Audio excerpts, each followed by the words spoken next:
My soul rejoices in God my Savior. My spirit finds its joy in God the living God. My soul proclaims your mighty deeds. My spirit sings the greatness of your name. My soul rejoices in God my Savior. My spirit finds its joy in God the living God. Good afternoon, my dear brothers and sisters in Christ, and welcome to the Minor Basilica and Parish of Our Lady of the Rosary of Manaoag. Let us begin our celebration in the name of the Father, and of the Son, and of the Holy Spirit. Amen. The grace of our Lord Jesus Christ, and the love of God, and the communion of the Holy Spirit be with you all. And with your spirit. Dear brothers and sisters, let us acknowledge our sins and so prepare ourselves to celebrate the sacred mysteries.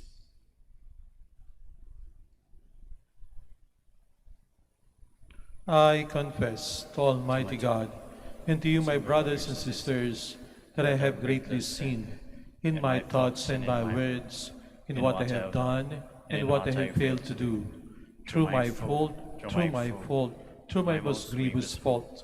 Therefore, as Blessed Mary, ever Virgin, all the angels and saints, and you, my brothers and sisters, to pray for me to the Lord our God. May Almighty God have mercy on us, forgive us our sins, and bring us to everlasting life. Amen. Lord, have mercy. Lord of mercy. Christ, have mercy. Christ of mercy.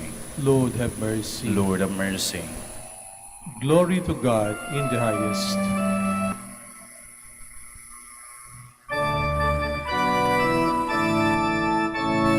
Glory to God in the highest, and on earth peace to people of good will.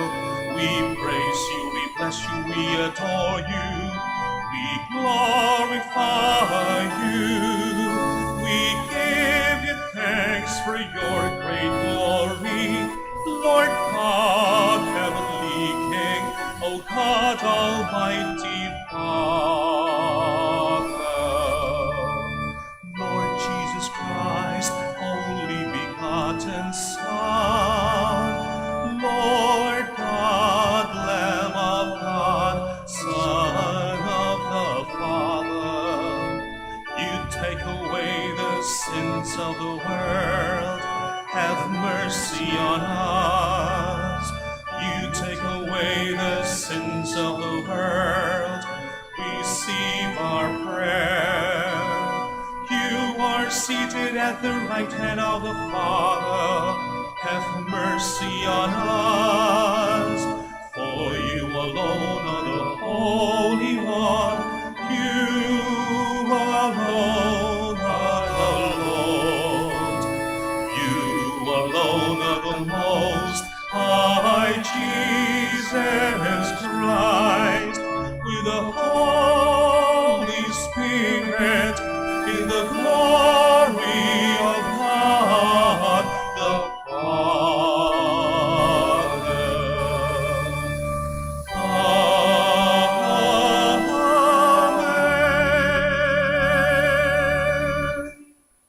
Let us pray. O God, who manifest your almighty power above all by pardoning and showing mercy, bestow, we pray, your grace abundantly upon us, and make those hastening to attain your promises heirs to the treasures of heaven.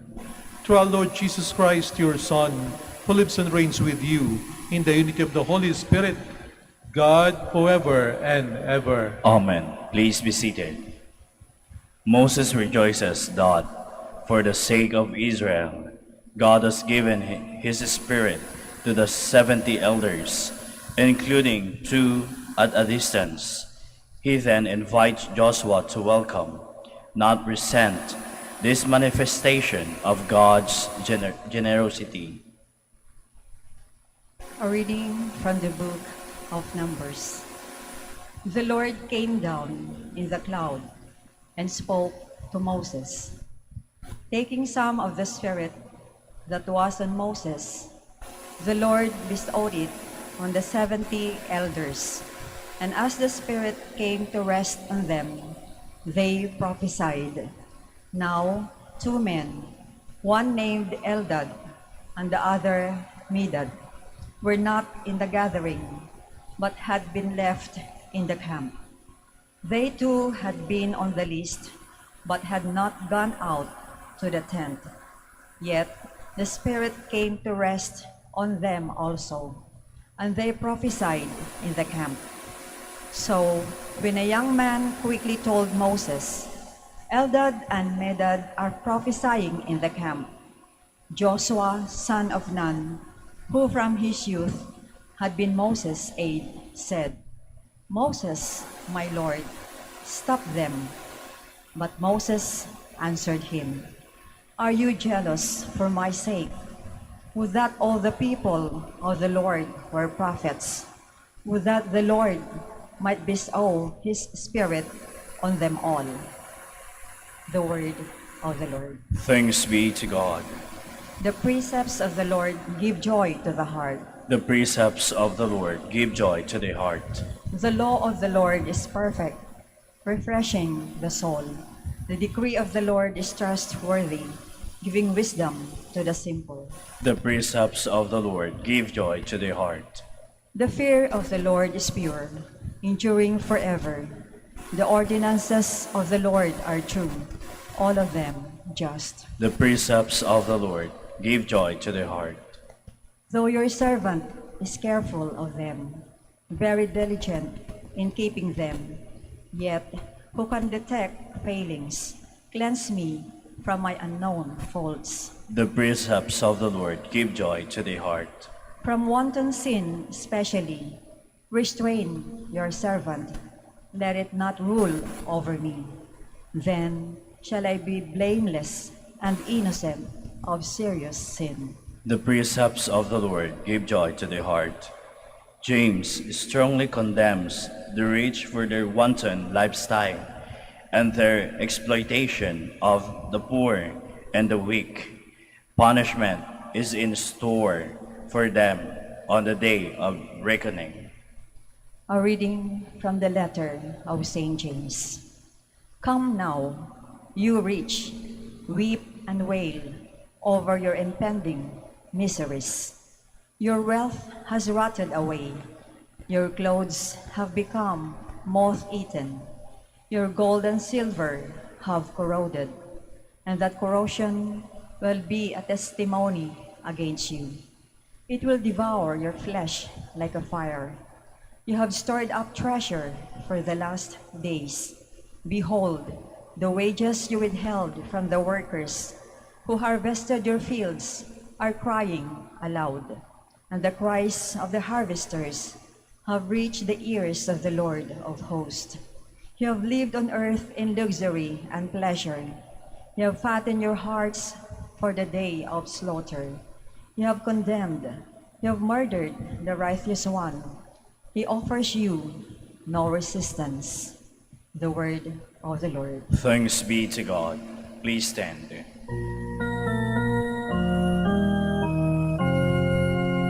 Alleluia, alleluia, alleluia.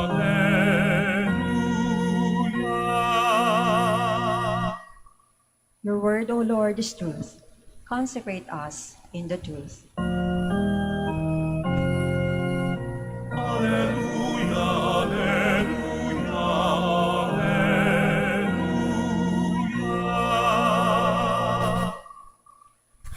The Lord be with you. And with your spirit.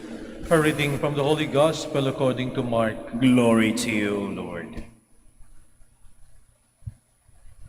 At that time, John said to Jesus, Teacher, we saw someone driving out demons in your name, and we tried to prevent him because he does not follow us. Jesus replied, Do not prevent him. There is no one who performs a mighty deed in my name who can at the same time speak ill of me. For whoever is not against us is for us. Anyone who gives you a cup of water to drink because you belong to Christ, amen, I say to you, will surely not lose his reward. Whoever causes one of these little ones who believe in me to sin, it would be better for him if a great millstone were put around his neck and he were thrown into the sea. If your hand causes you to sin, cut it off. It is better for you to enter into life maimed than with those two hands to go into Gehenna, into the unquenchable fire. And if your foot causes you to sin, cut it off. It is better for you to enter into life crippled than with 2 feet to be thrown into Gehenna. And if your eye causes you to sin, pluck it out. Better for you to enter into the kingdom of God with 1 eye than with 2 eyes to be thrown into Gehenna, where their worm does not die and the fire is not quenched. The Gospel of the Lord. Praise to you, Lord Jesus Christ. Please be seated. Ang grasya po ng Panginoong Diyos ay bukas para sa lahat. Mga minamahal na kapatid sa ating Panginoong Jesucristo, ngayon po makabagong panahon dahil sa advancement ng science, kapag tayo ay nagkakasakit, pwede po nating malaman kung anong ugat ng ating sakit. Pwede po nating kaagad malaman kung anong dahilan kung bakit tayo nagkasakit. Maaari ang dahilan ng ating pagkakasakit ay sobrang mataas ang ating sugar, kakasakit ka niyan, diabetes. Maaring sobrang daming nakain na asin, maaring magka-high blood ka. Maaring kaya tayo nagkakasakit sapagkat sobrang stress sa trabaho, laging puyat. Maaring dahil sa malnutrition, kulang tayo ng vitamina na kailangan ng katawan, pwede tayong magkasakit. Nagkasakit tayo sapagkat maaaring nakagat tayo ng lamok, dengue, dahilan ng sakit. Ngayon marami nagkakasakit dahil sa virus. Tukoy na tukoy natin kung ano yung mga pwedeng pagbuhatan ng ating karamdaman at marami pang ibang dahilan. Pero nung panahon po ng ating Panginoong Jesucristo ay hindi po ganon. Ang tao kapag nagkakasakit, anumang uri ng sakit sa katawan, o kahit na yung tinatawag na spiritual illness, iba ay parang nababaliw, di naman kaya nalumpo, nabulag, isa lamang po palagi ang tinuturong dahilan kung bakit sila nagkasakit. Wala na pong iba kung hindi ang demonyo. Sabila, sinasapian ka ng demonyo, kaya ka nagkasakit. Maaring sakit ay sa katawan o maaari namang something psychological. Ang laging sisisihin ay sapagkat ang demonyo pumapasok sa iyo, kaya ka nagkakasakit. Kaya hindi nakakapagtaka na nung panahon ng ating Panginoong Jesucristo ay marami pong tinatawag na exorcist, mga tao nagpapalayas ng demonyo. Sa kwento sa ating Ebanghelyo, merong isang taong nagpapalayas ng demonyo na nakita ng mga alagad, pero hindi nila kasamahan. Noong panahon na yun, merong technique yung mga exorcist kung paano mapalayas ang demonyo. Kailangan malaman nila kung kaninong pangalan ang mas makapangyarihan kaysa dun sa demonyo. At ginagamit nila ang pangalan ng ating Panginoong Jesucristo. Bagamat hindi nila kasamahan ang ating Panginoong Jesucristo, alam nilang gamitin ang kapangyarihan ng pangalan ng ating Panginoon. Kahit sa makabagong panahon, di ba, naririnig natin yan, in the name of Jesus. May makapangyarihan yung pangalan, kaya yung demonyo'y lumalayas. Ngayon, ang sabi ng alagad, hindi naman po natin kasama yon, pero ginagamit po yung pangalan ninyo. Pagbabawalan ba namin? Ang sabi ng ating Panginoong Jesucristo, huwag niyang pagbabawalan. sapagkat wala namang taong gumagamit ng pangalan ko at at the same time ay kalaban natin na ako'y sisiraan. Pabayaan niyo siya. Marahil sa isip ng mga alagad, aba, tayo lamang ang alagad ng Panginoong Yesus. Dapat ang grasya sa atin lamang. Tayo lamang. Kami-kami lamang mentality. Yung mga hindi kamiyembro, etsepera kayo. Minsan yung mentality ito kapag ka po ating pinag-isipan, ay kahit sa makabagong panahon, hinananaig pa rin po sa atin. Sa usapin ng relihiyon, may mga tao nagsasabi ng ganyan. Di namin kayo miyembro, hindi kayo maliligtas. Kami lang ang aakyat sa langit. Sa ating ebanghelyo, parang sinasabi ng ating Panginoon na hindi ganoon ang aking kalooban. Ang Diyos hindi niyo pwedeng limitahan. Bagamat sinasabi natin sa ating pananampalataya na the fullness of grace, the fullness of life is in the Catholic Church. Pero hindi natin sinasabi na ang Panginoong Diyos hindi pwedeng pagpalain o hindi pwedeng kumilos sa ibang mga tao. Sabi nga nila kung minsan yung taong yun opposite ang direksyon na nilalakaran kaysa sa iyo. Pero ang mundo ay bilog. Kapag kayo naglakad ng magpalpalayo sa isa't isa, may magkikita rin kayo at one point, no? At a time. Maaring yung dinaanan niya ay liku-liko, bako-bako, maaring maraming detour, maaring nahirapan siya. Pero maaari pa rin siyang makarating sa kanyang paroroonan. Merong isang mystic na nagsabi, isa sa mga problema ng mundo ay sapagkat yung mentality ng tao, yung kanyang selfishness, basically nangangahulugan na kami-kami lang. Ang yayaman lamang ay aming pamilya. Ang uulad lamang ay aming samahan. Kaya ang sabi ng mystic na ito, could you expand your greediness? Pwede bang yung pagiging saking mo ay luwangan mo pa? Pwede bang yung pagiging selfish mo ay lakihan mo pa? Ang kanyang ibig sabihin, kung greedy ka, pwede bang isali mo naman kami? Kami rin naman sana ay makinabang.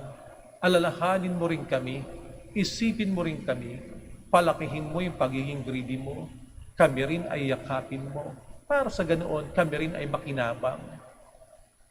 Ang tao kapag tiningnan natin hanggang sa makabagong panahon, ay ganun po tayo.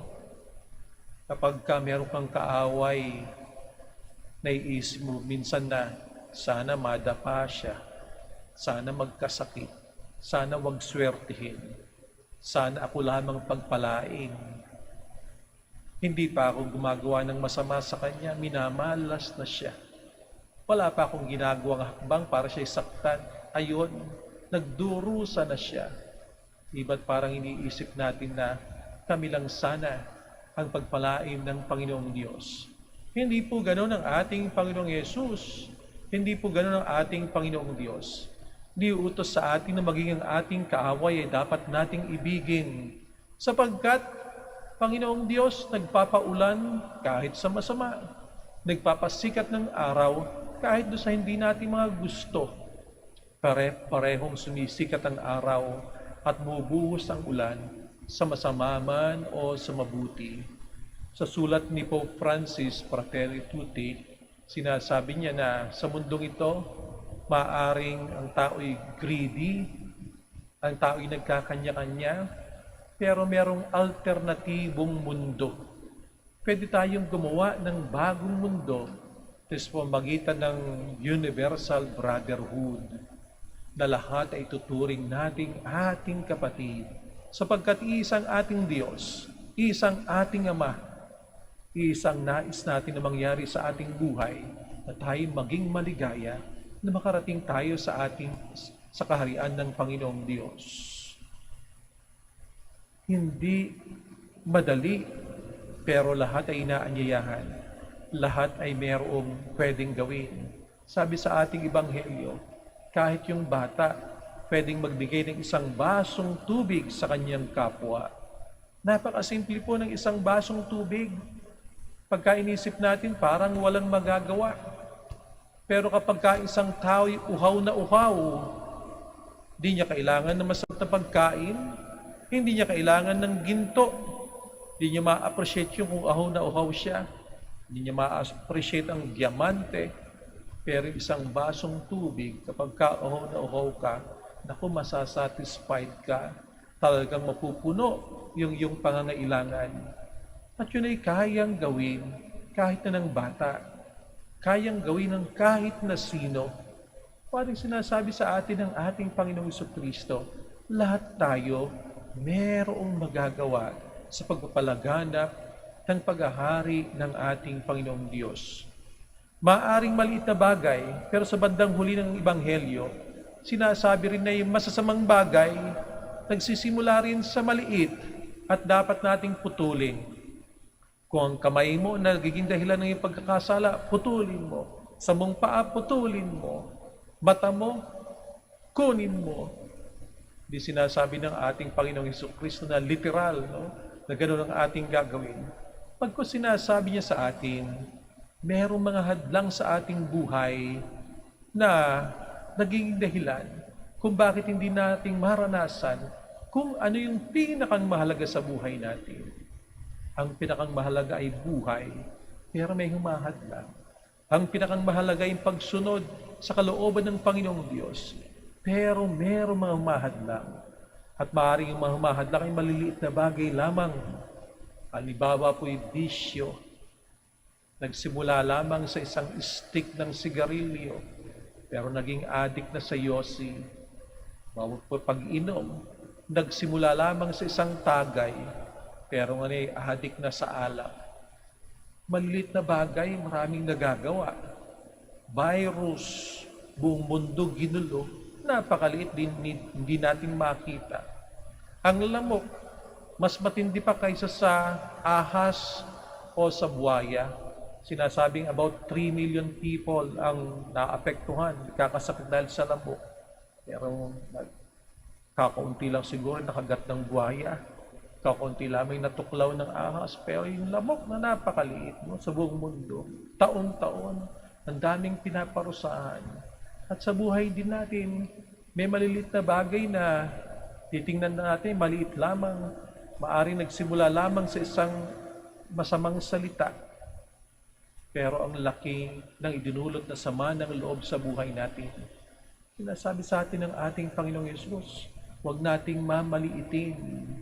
Yung masama, pwede nating putulin kaagad. At yung mabuti naman, kahit na maliit, kapag ating inulit-ulit, ay magiging kasangkapan ng ating Panginoong Diyos upang sa ganaw ng kanyang grasya ay maranasan ng lahat. Ang grasya ng ating Panginoong Jesucristo ay bukas po para sa ating lahat. At inaanyayahan niya tayong lahat na maging instrumento ng pagpapalaganap ng kanyang kaharian dito sa mundo. Please all stand.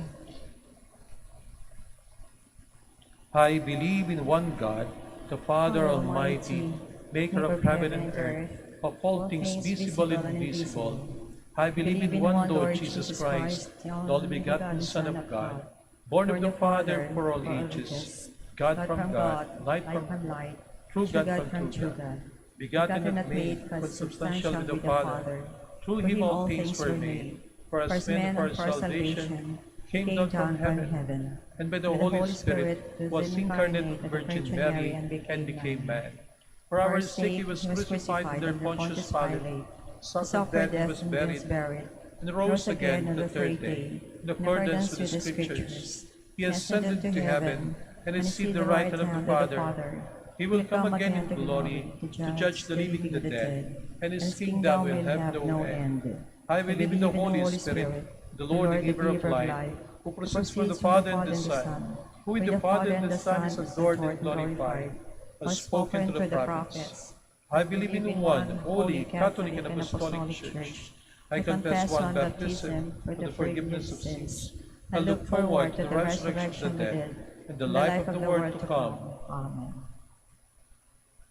Let us offer our prayers to our gracious Father, who in his great mercy looks upon us with love, and never abandons us in time of our needs. With confidence, let us pray. Gracious God, hear us. Gracious God, hear us. The Church leaders, especially the Pontifical Council for the Apostleship of the See, may continue to guide and support priests, religious, and lay people who assist seafarers all over the world, we pray. Gracious God, hear us. That those who hold public office may find strength and inspiration in the mercy of the Father, who never abandons anyone in need, we pray. Gracious God, hear us. That seafarers may accomplish their work with professional skill and a sense of responsibility, and remain strong in times of temptation and loneliness, drawing inspiration from Filipino values and the Christian faith, we pray. Gracious God, hear us. That sick seafarers, those who feel lonely, those who suffered injuries or accidents, those facing a number of problems, may feel comforted, guided, and strengthened by God's mercy, we pray. Gracious God, hear us. That our beloved dead may be welcomed in heaven, where true and lasting peace is found, we pray. Gracious God, hear us. Let us pray for the urgent concerns of our community and our personal intentions. We pray. Gracious God, hear us. Hear us, Lord our God, and prosper the work of our minds and hands, so that your blessings may abound for us and for all your people. We ask this through Christ our Lord. Amen. Please be seated.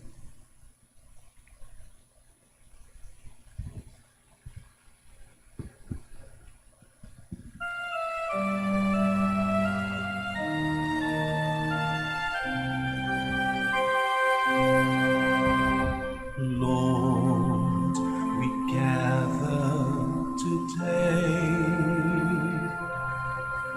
in your house. We kneel down and pray. We ask for your mercy as we open our hearts to receive your forgiveness, O Lord. Lord, we lift up to you all these gifts we offer for your glory.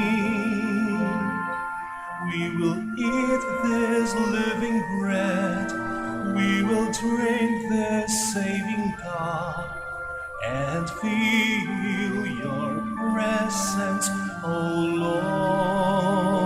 Lord.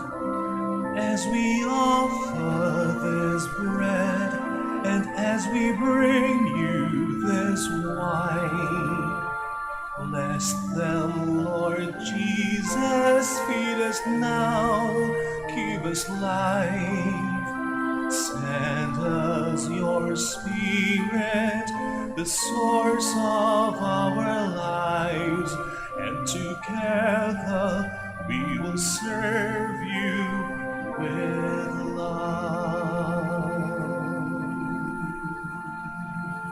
Please stand.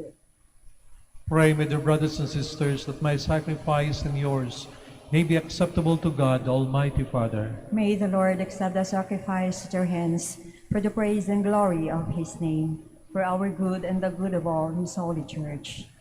Grant us, O merciful God, that this our offering may find acceptance with you, and that through it the wellspring of all blessing may be laid open before us, through Christ our Lord. Amen. The Lord be with you. And with your spirit, Lift up your hearts. we lift them up to the Lord. Let us give thanks to the Lord our God. It is right and just. It is true, right, and just, our duty and our salvation, always and everywhere to give you thanks, Lord, Holy Father, Almighty and eternal God.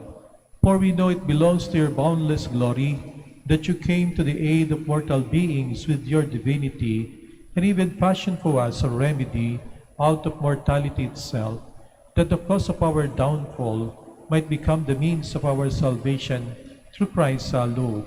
Through him the host of angels adores your majesty and rejoice in your presence forever. May our voices, we pray, join with theirs in one chorus of exultant praise as we acclaim.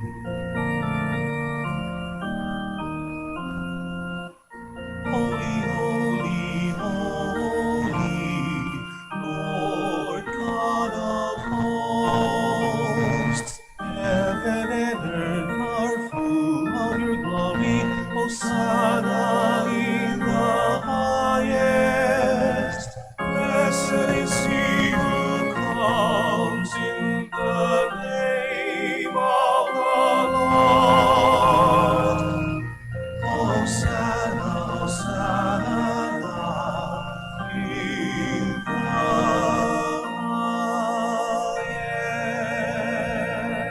highest. Please kneel.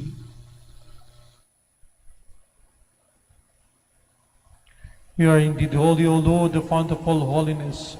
Make holy, therefore, these gifts, we pray, by sending down your Spirit upon them like the dewfall, so that they may become for us the body and blood of our Lord Jesus Christ.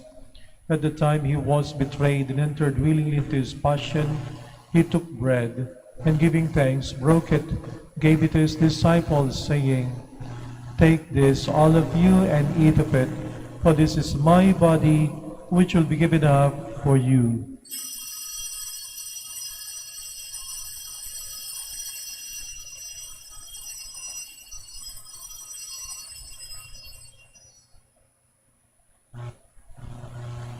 In a similar way, when supper was ended, he took the chalice, and once more giving thanks, he gave it to his disciples, saying, "Take this, all of you, and drink from it. For this is the chalice of my blood, the blood of the new eternal covenant, which will be poured out for you and for many for the forgiveness of sins. Do this in memory of me."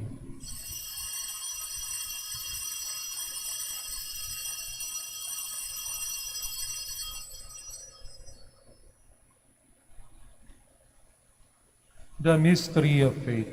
When we eat this bread and drink this cup, we proclaim your death, O Lord, until you come again. Therefore, as we celebrate the memorial of his death and resurrection, we offer you, Lord, the bread of life and the chalice of salvation, giving thanks that you have held us worthy to be in your presence and minister to you. Humbly we pray that partaking of the body and blood of Christ, we may be gathered into one by the Holy Spirit. Remember, Lord, your church spread throughout the world, and bring her to the fullness of charity, together with Francis our Pope, Socrates our Bishop, Fidelis his assistant bishop, and all the clergy. Remember also our brothers and sisters who have fallen asleep in the hope of the resurrection, and all who have died in your mercy. Welcome them into the light of your face.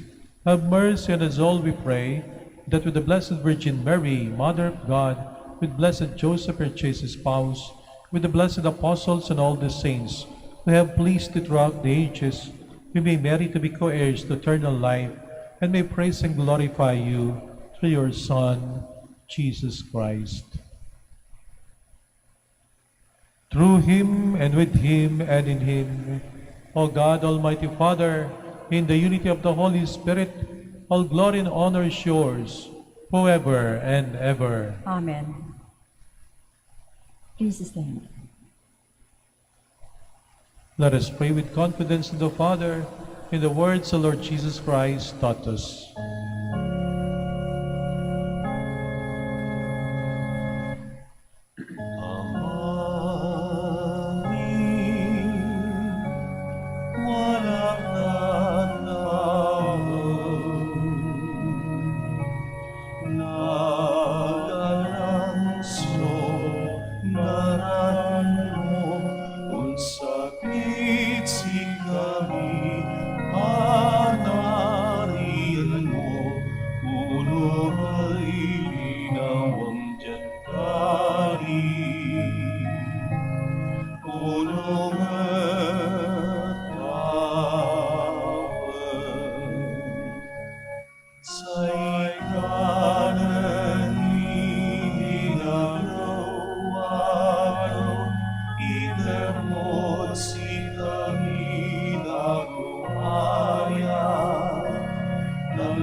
nagsik kami.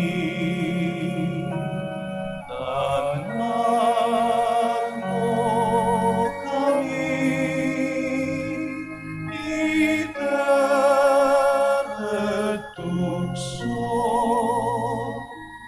ilaban mo kami.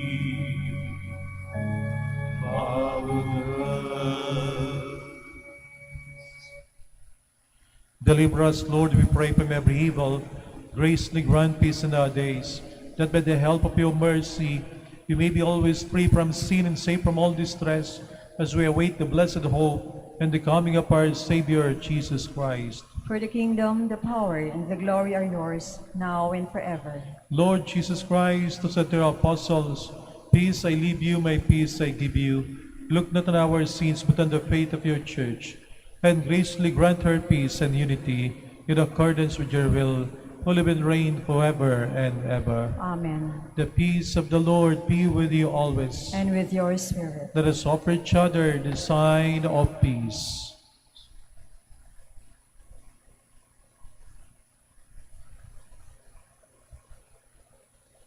Lamb of God, You take away the sins of the world, have mercy on us. Lamb of God, you take away the sins of the world, have mercy on us. Lamb of God, you take away the sins of the world, grant us peace. Please kneel.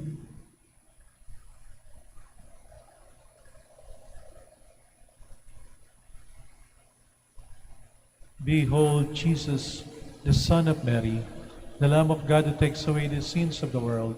Happy are those who are called to his supper. Lord, I am not worthy that you should enter under my roof, but only say the word, and my soul shall be healed.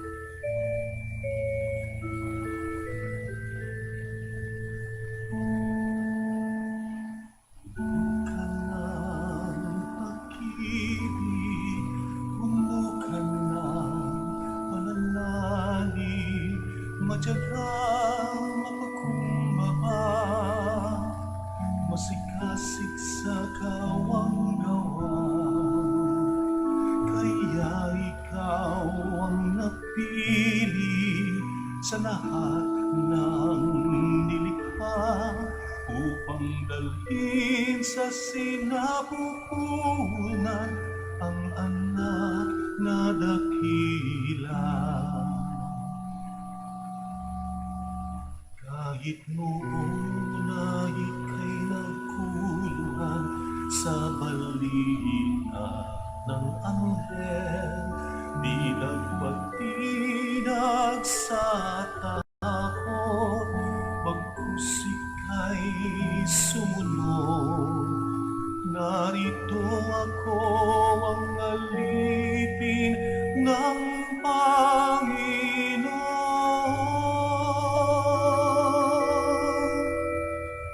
Mangyari sa akin ang ayon sa iyong salita. Hulukan ng pag-ibig, hulukan ng pananalig, matyaga mapagkumbaba, sigasig sa kawang gawa, kaya ikaw ang napili sa lahat ng nilikha, upang dalhin sa sinapupunan ang anak na dakila. O Maria, mahal naming ina, turuan mo kami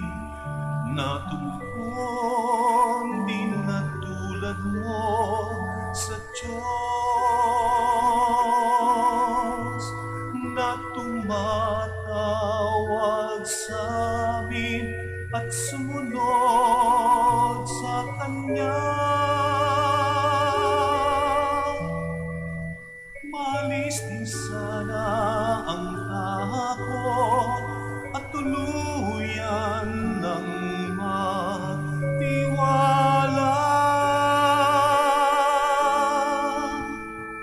Puno ka ng pag-ibig, puno ka ng pananalig, matyaga, mapagkumbaba, masigasig sa kawang gawa. Kaya ikaw ang napili sa lahat ng nilikha upang dalhin sa sinapupunan ang anak na dakila, upang dalhin sa sinapupunan ang anak na dakila.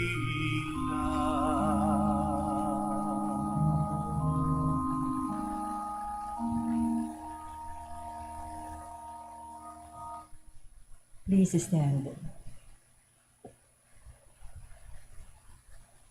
Let us pray. May this heavenly mystery, O Lord, restore us in mind and body, that we may be co-heirs in glory with Christ, to whose suffering we are united whenever we proclaim his death, who lives and reigns forever and ever. Amen. Please be seated for the announcement. The feast of Our Lady of the Rosary of Manaoag will be on October 3, 2021, first Sunday of October. The schedule of Masses on that day will be the following: 6 a.m., 7:30 a.m., 9 a.m., 10:30 a.m., 12 noon, and High Mass at 4 p.m., to be presided by His Excellency Socrates B. Villegas, D.T., Archbishop of Lingayen, Dagupan, and to be followed by sending off of the pilgrim image to all the streets of the poblacion of Manaoag. Please light a candle outside your homes as the image of the Apo Bakat passes by. It will be concluded with a closing ceremony. See you all here or join us live stream via Facebook, YouTube, and Manaoag Dominican Radio 102.7 FM. Thank you. Please stand. Maraming salamat po sa inyong pagbisita sa Minor Basilica and Parish of Our Lady of the Rosary of Manaoag at sa inyong pong pag-iisa sa ating banal na misa. The Lord be with you. And with your spirit. And may Almighty God bless you all, the Father, and the Son, and the Holy Spirit. Amen. Our Mass is ended. Go in peace. Thanks be to God. We shall have the prayer for the blessing of the sick and for the blessing of your rosaries and other religious articles. Our helps in the name of the Lord. Who made heaven and earth. Let us pray. God, our Almighty Father, by your blessing, you give us the strength and support in our frailty. Turn with kindness toward the sick brothers and sisters, free them from all illness, or restore them to good health, through the intercession of Our Lady of the Rosary of Manaoag, so that in the sure knowledge of your goodness, they will gratefully bless your holy name. We ask this through Christ our Lord. Amen. In memory of the mysteries of the life, death, and resurrection of our Lord Jesus Christ, and to the honor and glory of the Blessed Virgin Mary, Mother of Christ, Mother of the Church, Our Lady of the Rosary of Manaoag, may these rosaries, images, candles, oil, and other religious articles be blessed and made holy in the name of the Father, and of the Son, and of the Holy Spirit. Amen.